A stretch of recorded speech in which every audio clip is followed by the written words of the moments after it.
Bonjour, aujourd'hui nous allons nous arrêter sur les sentiments qui étaient en Jésus-Christ.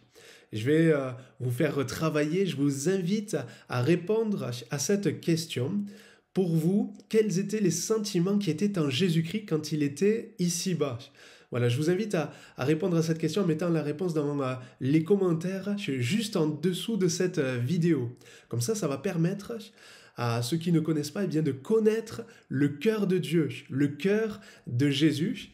Et puis en même temps, ça va nous donner des objectifs. Parce que la Bible nous dit « Ayez en vous les sentiments qui étaient en Jésus-Christ ». Et quand on regarde le contexte de ce verset, quand il nous est donné dans la Bible, eh bien, il y a un sentiment parmi plusieurs qui étaient dans le cœur de Jésus, qui est mis en évidence. Et c'est sur ce sentiment-là qu'on va s'arrêter un instant ensemble. Regardez avec moi ce passage, c'est dans Philippiens chapitre 2 au verset 3.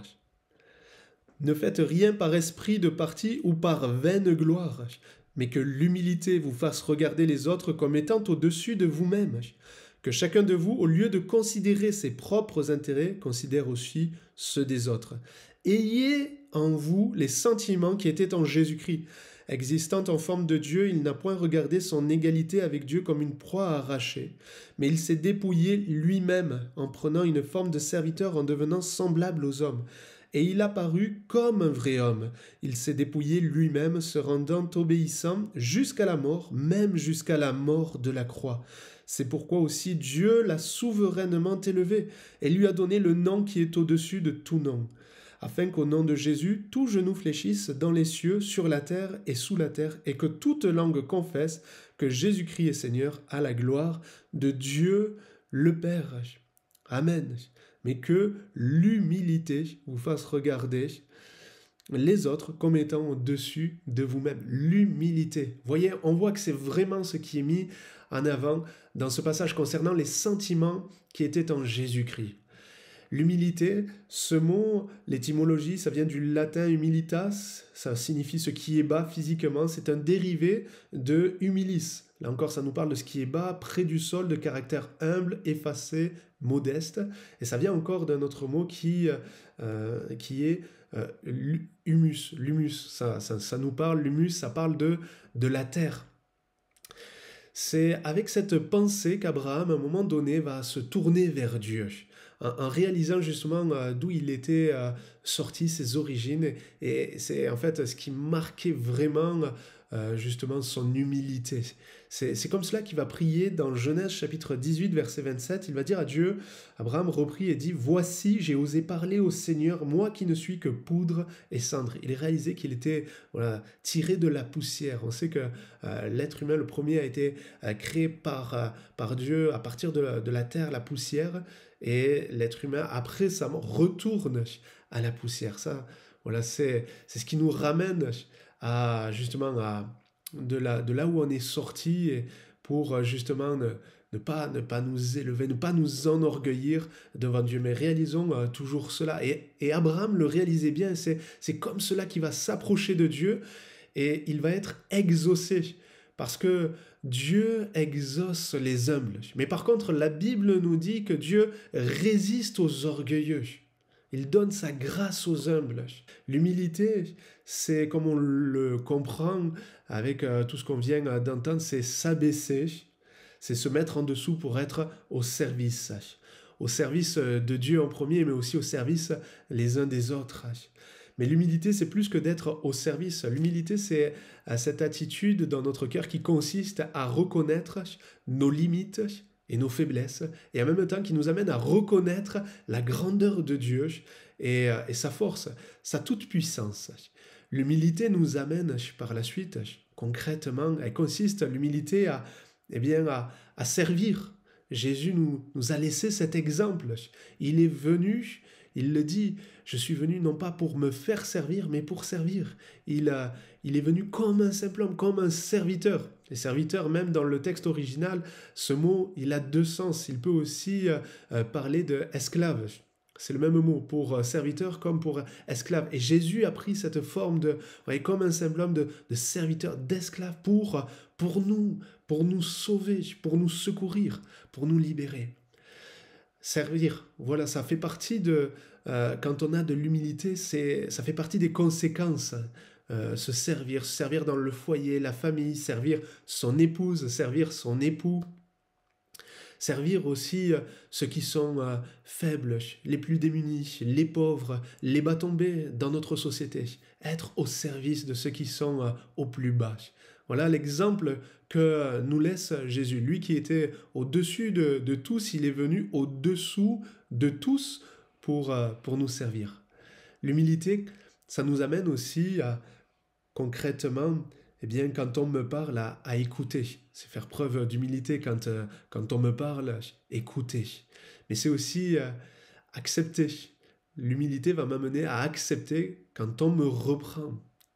Quand on me donne une parole pour me faire une remarque, eh bien, l'humilité, ça va être non pas de me braquer de suite, mais d'entendre, d'écouter, de réfléchir. Est-ce que je sais écouter Dieu quand il me reprend? Parce que dans la Bible, vous savez, il y a des promesses, il y a des encouragements, mais il y a des paroles aussi où Dieu nous reprend pour notre bien. La Bible nous dit que Dieu nous reprend comme un père l'enfant qu'il chérit. Est-ce que j'accepte quand Dieu me reprend? Ou est-ce que de suite je refuse, je rejette? Comment j'écoute quand il y a une parole qui touche mon cœur, qui m'interpelle, qui me pique en même temps? Est-ce que je reconnais, j'arrive à avoir cette humilité pour dire j'admets, oui, c'est vrai, Seigneur, tu as raison, ça me concerne cette situation, j'ai besoin de travailler cela, j'ai besoin de progresser dans ce domaine. Et vraiment, ayons cette humilité pour être à l'écoute de Dieu, mais vous savez, Dieu peut utiliser plusieurs moyens aussi pour nous parler, nous interpeller. Il peut utiliser notre épouse, il peut utiliser nos enfants, il peut utiliser qui veut, un jeune dans l'église, quelqu'un de plus jeune que nous dans la foi. Il peut se servir de qui il veut à un moment donné pour nous faire passer un message. Voilà, sachant, ayant cette humilité pour l'entendre, pour accepter ce qui vient de Dieu, recevoir et pour avancer, aller de l'avant. L'humilité, ça va aussi nous amener à ne pas chercher notre propre gloire. Nous l'avons lu, ne faites rien par esprit de parti ou par vaine gloire. L'humilité, c'est justement ne pas rechercher à s'élever, à être glorifié, à être vu, à être mis en avant, à avoir les honneurs. Mais l'humilité, ça va nous amener à rendre tout honneur et toute gloire à notre Dieu et à notre Sauveur Jésus-Christ. L'humilité, ça nous amène aussi, c'est la conséquence à obéir. L'obéissance à Dieu, l'obéissance à Jésus, c'est faire preuve d'humilité. Et Jésus nous a laissé cet exemple là aussi qu'on a vu clairement dans ce passage. Il s'est fait homme, il est venu comme un simple homme, il s'est incarné, mais il a été obéissant entièrement jusqu'au bout à la volonté du Père, jusqu'à la mort sur la croix. Voilà, vraiment, ayons aussi cette obéissance entière, complète, totale, même quand ça coûte, mais voilà, pour accomplir l'œuvre de Dieu. Je vous encourage vraiment à rechercher l'humilité, à demeurer dans l'humilité, à progresser dans l'humilité. Il faut qu'il croisse et que je diminue. Amen. Il faut que Dieu grandisse en moi, il faut que Jésus grandisse en moi, il faut que sa présence, son esprit grandisse en moi, il faut que ses sentiments grandissent en moi. Tous les sentiments que vous allez donner, ce sentiment, l'humilité, il faut qu'il croisse. Et nous, notre propre nature, notre nature charnelle, parce que bien sûr, elle ne veut pas aller dans ce sens-là, il faut qu'elle diminue. Et pour cela, il faut qu'il y ait toujours la croix au centre de notre vie. C'est grâce à l'œuvre de Jésus-Christ à la croix qu'on peut devenir humble. C'est parce qu'il a tout accompli à la croix. C'est lui notre exemple dans l'humilité, mais c'est lui qui nous rend humbles. Et c'est quand je l'accepte comme sauveur, comme Seigneur, mais c'est quand je place aussi la croix au centre de ma vie, qu'il y a cette nature qui grandit en moi, cette nature, ce caractère qui se développe en moi, le fruit de l'esprit, l'amour, la paix, la joie, la bonté, la bienveillance, la maîtrise de soi, la douceur, tout cela, c'est grâce à l'œuvre de Jésus, c'est quand on place la croix au centre de notre vie, qu'on laisse le Seigneur nous façonner, nous transformer, quand on prend du temps avec lui.